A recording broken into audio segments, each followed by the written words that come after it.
Monday morning, 8:47 a.m., the same time I had walked out the week before. I was at my kitchen table. Coffee, laptop. The printout was on the chair next to me. I didn't need to look at it anymore. I knew what it said. Had known for 3 years. Had just been waiting for permission to admit it. Nora texted, "Did he call?" I said yes. She said, "Did you help?" I said no. She said, "How do you feel?" I thought about it. Really thought. Not about Richard or Leo or the forecast or the vendor portal. Just about me. Sitting in my own kitchen. On my own time. With my own coffee that I had made the way I liked it. I typed like someone who finally stopped pretending the problem was me. She sent back a single word. Good. I opened a job search. Not urgently. Just to see what was out there. The first listing was for a senior analyst role at a company I had never heard of. The second was for a consulting position. The third wasn't a job listing at all. It was just a reminder that I knew how to build things Richard couldn't fix. Systems he couldn't replicate. Knowledge he couldn't download from someone else's brain because he had never bothered to learn it himself. I closed the laptop. Drank my coffee. It was cold. I didn't care. That was the end of it. Not a new job. Not revenge.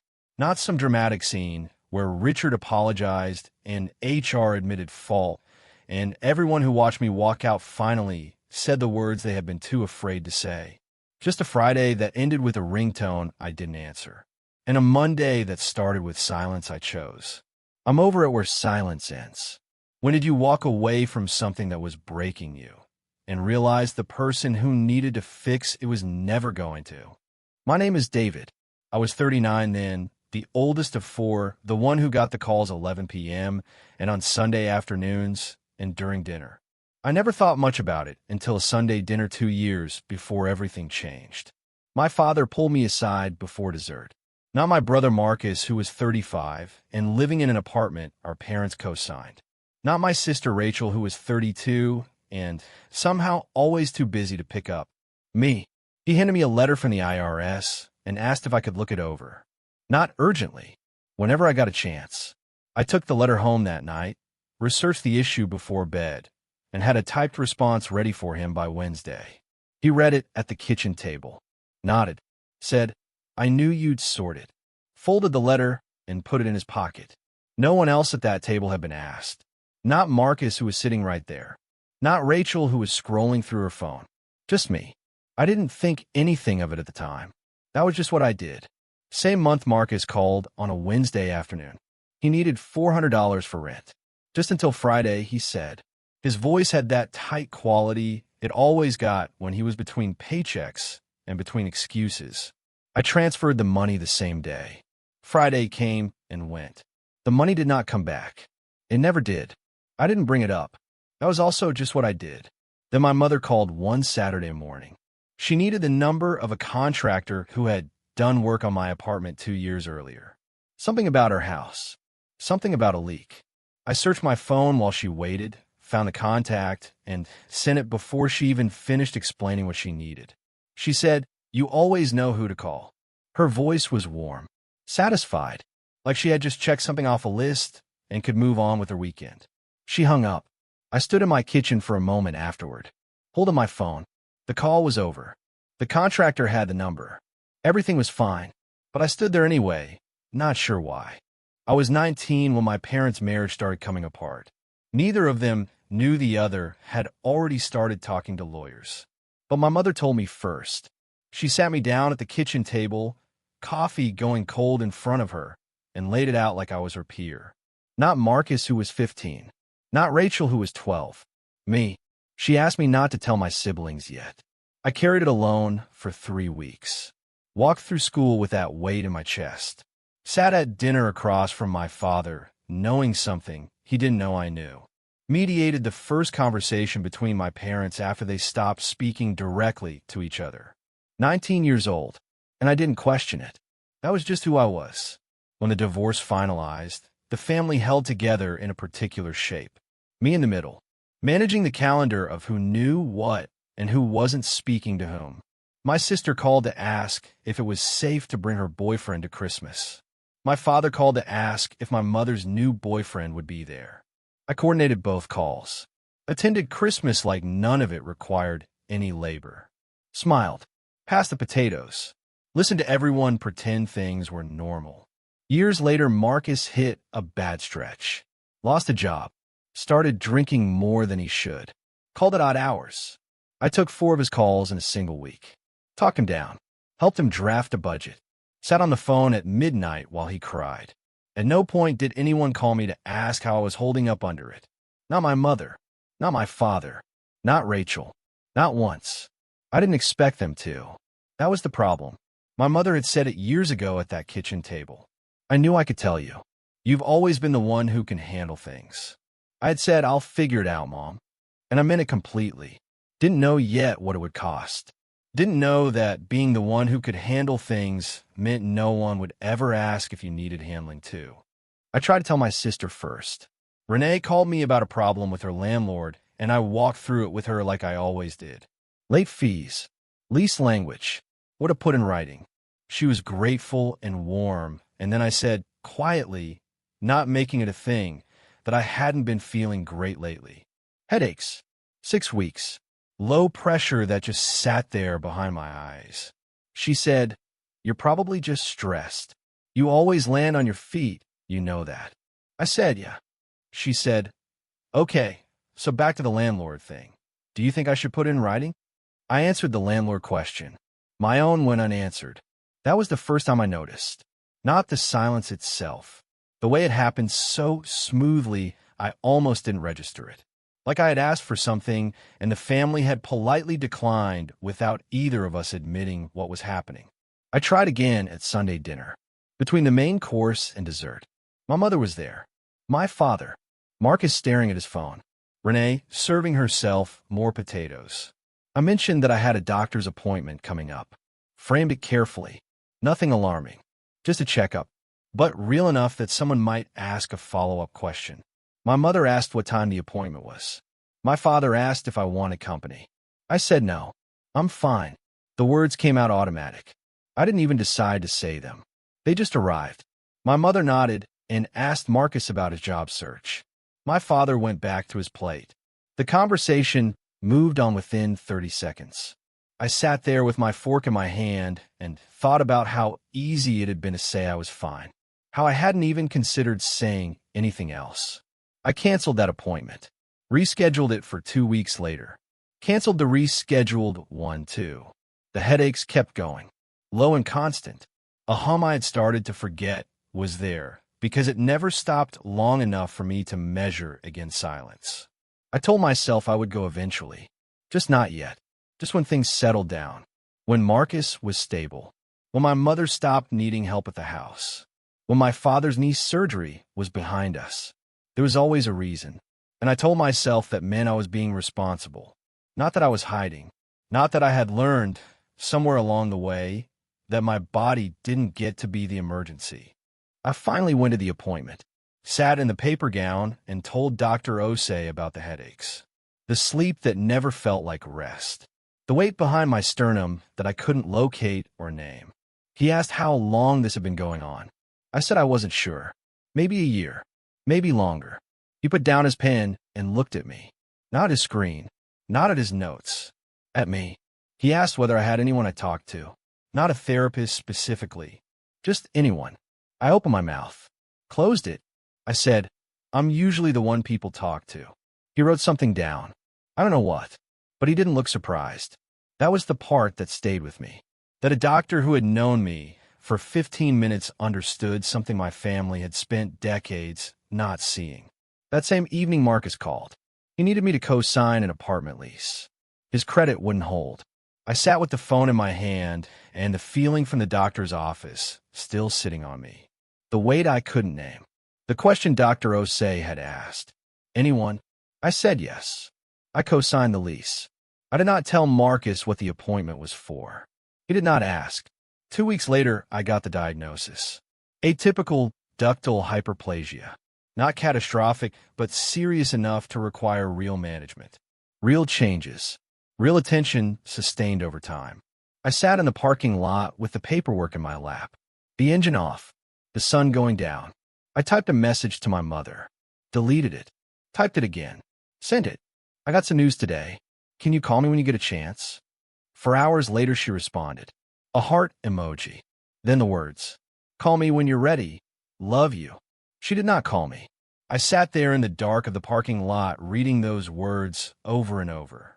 Call me when you're ready. Meaning she would wait for me to come to her. Meaning she would not come to me. Same as it had always been. I was the one who traveled. I was the one who called. I was the one who showed up. Even now, even with a diagnosis in my lap and a doctor's question still hanging in the air. Do you have anyone you actually talk to? I put the phone down, started the car, drove home. The paperwork stayed on the passenger seat. I did not call her. I did not call anyone. I just drove. A week passed. I managed the diagnosis alone. Pharmacy runs. Follow-up appointments scheduled around work. Dietary adjustments that meant restructuring my entire week around what I could and couldn't eat. I told no one. During that week, Marcus called twice. Once to complain about a neighbor who played music too loud. Once to ask if I could review a job application. I reviewed the application, gave notes, sent it back. He said thanks and hung up. Renee called on Thursday. I picked up fast, certain she had heard something, that my mother had said something, that the message had finally moved through the family the way information usually did when someone was in trouble. Renee asked if I was coming to our cousin's birthday gathering next month. Then she asked if I could bring dessert because she knew the good bakery near my apartment. Not the bakery near her, the one near me. I confirmed I would bring the dessert.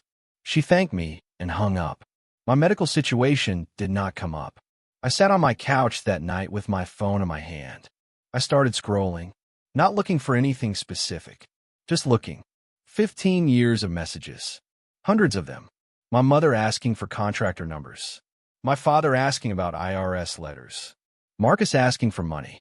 Renee asking for legal advice. My siblings asking me to mediate their fights with each other. And my replies. Always my replies. Providing. Solving. Showing up. Then I scrolled for messages from them asking about me. Asking how I was. Asking if I needed anything. Asking if I was okay. I found very few. I put my phone down on the kitchen counter. The same counter where I had stood years ago, holding my phone after my mother told me I always knew who to call.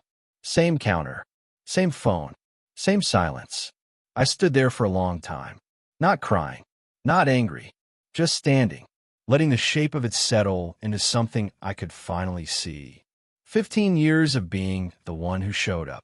And a diagnosis sitting in a folder on my kitchen table that no one had asked about. Not once. Not Marcus. Not Renee. Not my mother with her heart emoji and her call me when you're ready. I saw it now. The question was what came next. Marcus called on a Friday night. His car had broken down. Same situation that opened this story. Nearly the same words. Same timing.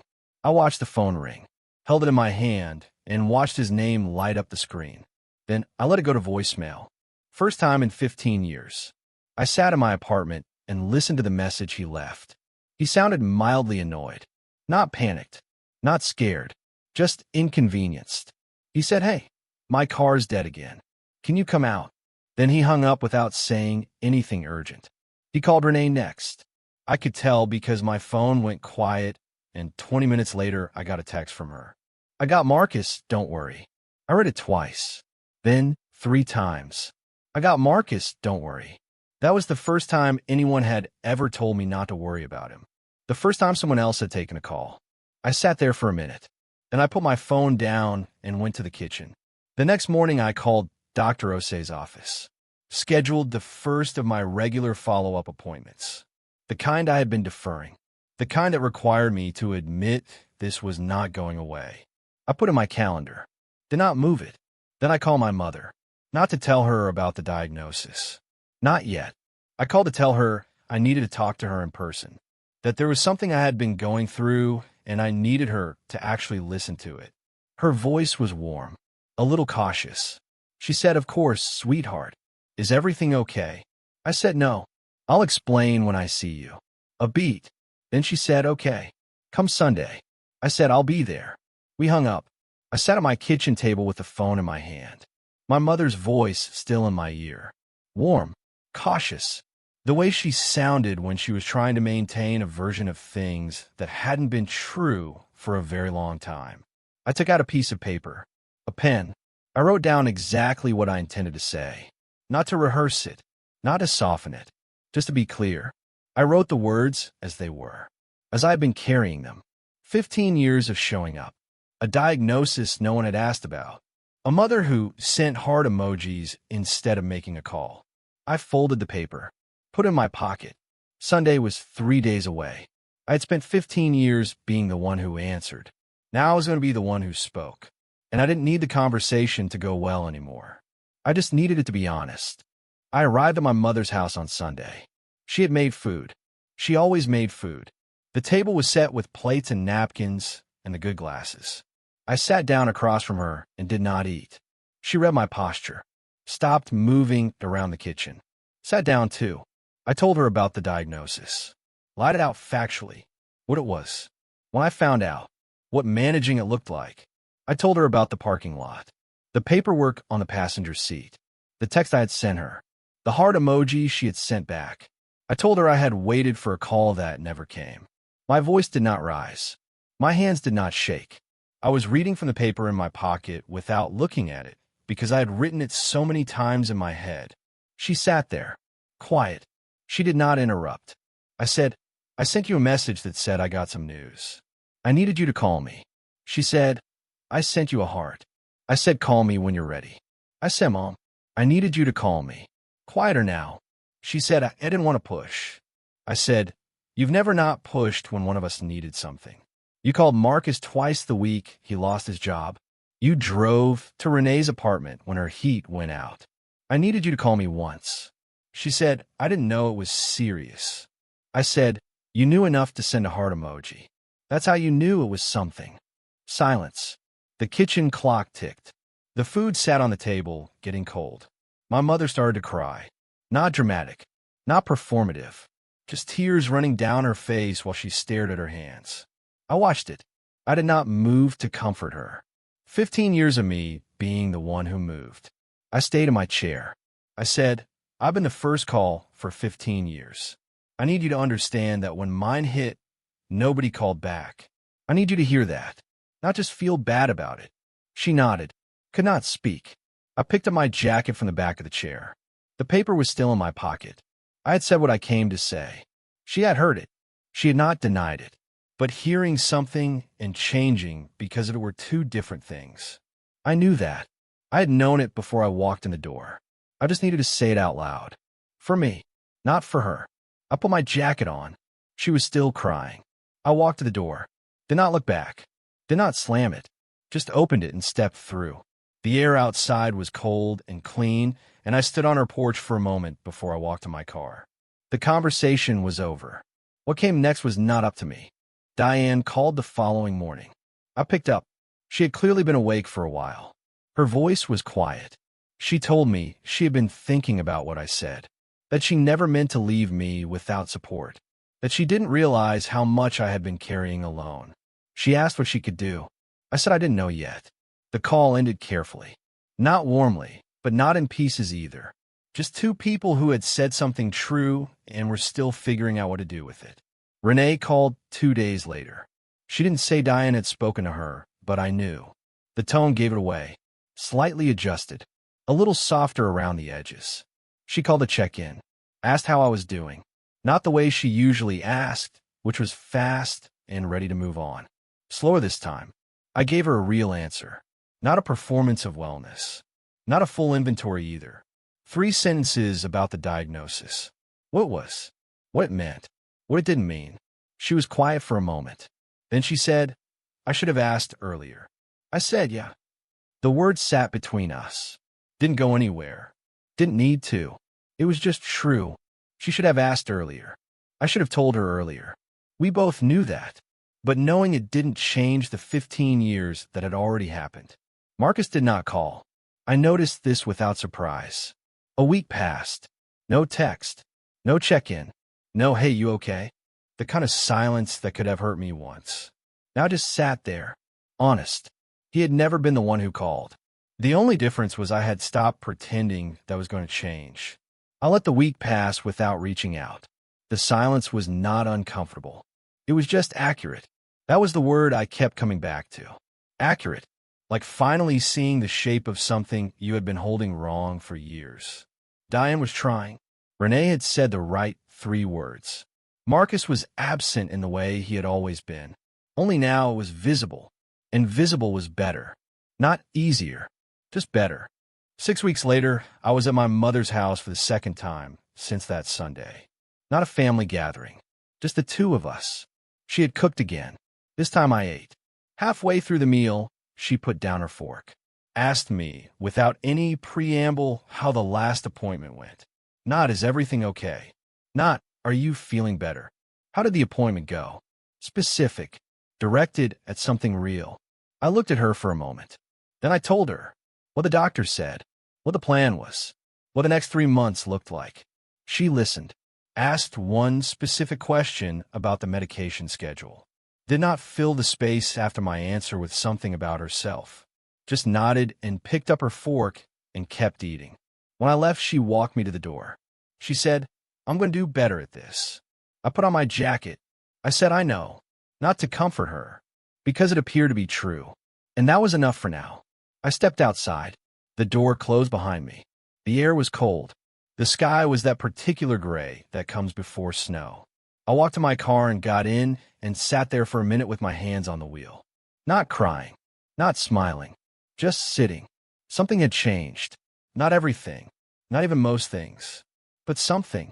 I had carried 15 years out of that house, and I had not left them behind.